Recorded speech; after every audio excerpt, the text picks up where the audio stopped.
হয়, আজি আমি দেখুৱাম বিকশিত অসমৰ উন্নয়নৰ নমুনা। প্ৰকৃততে গ্ৰামাঞ্চলত যি পঞ্চায়ত এলেকাসমূহ আছে সেই পঞ্চায়ত এলেকাসমূহত কি ধৰণে বিকাশ সাধন হৈছে। বিন্দুগুৰি গাঁও পঞ্চায়ত এলেকাৰ এয়া হ'ল কঁঠালগুৰি নপাম বস্তি অঞ্চল আৰু ডিপুতা নৈ, এইখন ডিপুতা নৈৰ ওপৰত এতিয়াও মানুহ সাঁকোৰ ওপৰেৰে অহা যোৱা কৰিব লাগে। এখন বাঁহৰ সাঁকো আৰু এই বাঁহৰ সাঁকোৰে সিপাৰে থকা যিসমূহ বাসগৃহ আছে, কেইবাটাও বাসগৃহ আছে আৰু তাৰ যি পৰিয়ালসমূহ তেওঁলোকে অহা যোৱা কৰে।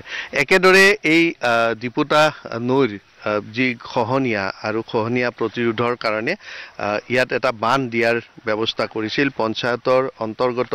এই যিটো বান্ধ, সেই বান্ধটো নিৰ্মাণৰ কাৰণে টকাও আবণ্টন দিয়া হৈছিল। বৰ্তমান এখন ফলক আছে, কিন্তু ইয়াৰ বিপৰীতে ইয়াত আৰু একো প্ৰত্যক্ষ কৰা হোৱা নাই, একোৱেই নাই। আৰু আমি দেখুৱাই আছোঁ, কেমেৰা পাৰ্চন অমিতাভক মই সেই দৃশ্যাৱলী দেখুৱাবৰ কাৰণে অনুৰোধ জনাইছোঁ। আৰু এইখিনিতে উল্লেখ কৰিব লাগিব যে এই যিটো বান্ধ আছিল, ইয়াতে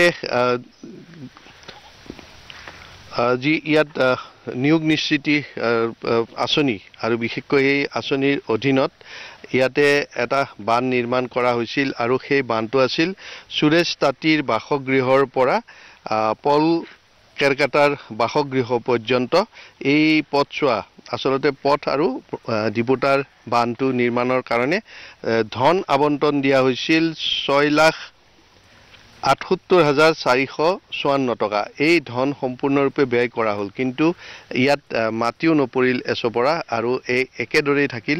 আনকি ইয়াৰ যি দুয়োকাষে ব্যাপক খহনীয়া হৈছে আৰু খহনীয়াত অঞ্চলটোৰ বহু অঞ্চল ইতিমধ্যে যা যোৱা পৰিলক্ষিত হৈছে। আৰু ডিপুতা নৈৰ এই খহনীয়াই আজিও সৃষ্টি কৰিছে, তাণ্ডৱ সৃষ্টি কৰি আছে। একেদৰে ইয়াত যি মানুহৰ অহা যোৱাৰ বাবে এখন দলঙৰ ব্যৱস্থা নাই আৰু এই তাৰ সলনি বাঁহৰ সাঁকোৰে মানুহ অহা যোৱা কৰি আছে। মই ইয়াত স্থানীয় লোক আছে, স্থানীয় লোকৰ পৰা মই জানিব বিচাৰিম যে ইয়াত কি ধৰণে এই বান্ধ এটা হৈছিলে, ইয়াত হৈছে নে নাই? আধাখনীয়া হ'ল, পুৰা মাটি পেলালে নাই? মাটি অলপ ছাইডৰ পৰা কাটি পেলাই দিছিলে, কিন্তু পুৰা নহ'ল। আৰু এইটোত কিবা কাম কৰিছিল নে নাই? মই নাই কৰা ছাৰ, মইতো পকাৰে কাম কৰোঁ, এইবিলাক কাম নকৰোঁৱে। আৰু মানে ইয়াত এনেই কাম কৰা দেখা পাইছে? হয় হয়, দেখা পাইছোঁ, কাম কৰিছিলে। কি কৰিছিল? এই মাটি পেলাইছিলে ইয়াত, মাটিৰ কাম অলপমান দিন কৰিলে আৰু নাই কৰা। নাই, অলপ মাটি পেলালে। হয়, আৰু অকণমান কাষৰে মাটি কাটি পেলাই সেয়াই তেওঁলোকৰ হ'ল ওচৰৰে আৰু এই ধৰণে দেখা পোৱা গ'ল। আৰু স্থানীয় লোক আছে, মই তেওঁলোকৰ পৰা জানিব বিচাৰিম ইয়াত যি কাম হৈছে নিৰ্মাণ, আচলতে এই ৰাস্তাটো, এই পথটো ৰাস্তাটো বনালে নে নাই? এতিয়ালৈকে বনোৱাটো পুৰা কমপ্লিট হোৱা নাই দাদা। নহ'লে এতিয়াতো খহনীয়া হৈ গৈছে, ভাঙি গৈছে। এই ভাঙিব আৰু এতিয়া পুৰা ভাল কমপ্লিট হোৱা নাই, পানী আহিছে, ভাঙিব দুইটা ঘৰ খহনীয়া হ'লে। এতিয়া কাম কৰা দেখিছিলে? কাম কৰা হয়, দেখিছিলোঁ। কেইদিনমান কৰিছে? তেনেকৈতো মানে কণ্টিনিউ তেনেকৈ কৰা নাই বাৰু, কেতিয়াবা মানে জব কাৰ্ডৰ কামটো কেতিয়াবা হয়, কেতিয়াবা নহয়, তেনেকৈ কথা। জব কাৰ্ডৰ কামত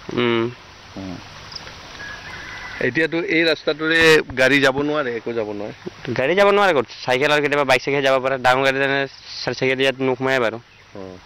অকল চাইকেল যাব পাৰে, চাইকেল আৰু বাইক যাব পাৰে। আৰু ৰাস্তাটো খান্দি গৈছে পুৰা, খহনীয়াত গৈছে।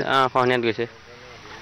আৰু এই যি পথটো সম্পূৰ্ণৰূপে খহনীয়াত ইতিমধ্যে যথেষ্ট অংশ যা গৈছে আৰু এই খহনীয়া প্ৰতিৰোধ কৰাৰ কাৰণেই এই ব্যৱস্থা কৰা হৈছিল। মই কেমেৰা পাৰ্চন অমিতাভক এবাৰ দেখুৱাবৰ কাৰণে অনুৰোধ জনাম। বিন্দুগুৰি পঞ্চায়তৰ অন্তৰ্গত এই এলেকা কঁঠালগুৰি নপাম বস্তি আৰু এই বৃহত্তৰ অঞ্চলত যি বিশেষকৈ ইয়াত আদিবাসী লোকসকলৰ জনবসতি অঞ্চল, কিন্তু এই অঞ্চলত ৰঙাপাৰা সমষ্টিৰ অন্তৰ্গত এই অঞ্চলটোত কিন্তু আজিও উন্নয়নৰ মুখ দেখা পোৱা নাই। বিশেষকৈ যাতায়াতৰ কাৰণে কোনো ব্যৱস্থা নাই। যি পথছোৱা আছে সেই পথছোৱাৰ আৰু লগতে পথ আৰু হয়, পুলক কুমাৰ ডেকা, আপোনাক ধন্যবাদ জনাইছোঁ।